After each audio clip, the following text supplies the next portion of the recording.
December 1944, Luxembourg, Battle of the Bulge. Winter came early that year.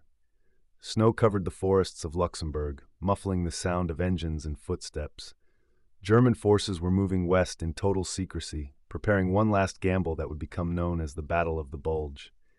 At the crossroads town of Clervaux, a handful of American soldiers stood directly in the path of an entire German armored advance. Among them was Sergeant Franklin D. Miller, a 22-year-old machine gun section leader in the U.S. Army. What followed was not supposed to be a battle. It was supposed to be a delay. American units were ordered to slow the Germans for a few hours, then fall back. But when German tanks and infantry poured into the valley, retreat routes were cut off almost immediately. Miller's unit was surrounded.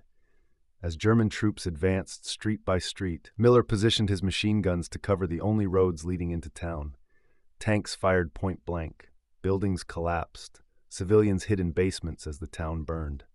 One by one, Miller's gun crews were killed or wounded. Still, the guns kept firing.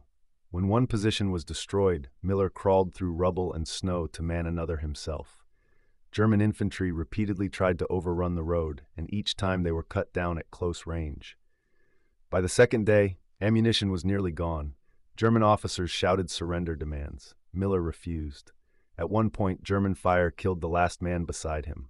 Alone, wounded, and nearly out of ammo, Miller continued firing until his machine gun was hit and disabled. Only then was he captured. By the time Clervaux finally fell, the delay had lasted nearly 2 full days, far longer than anyone expected. Those 2 days mattered.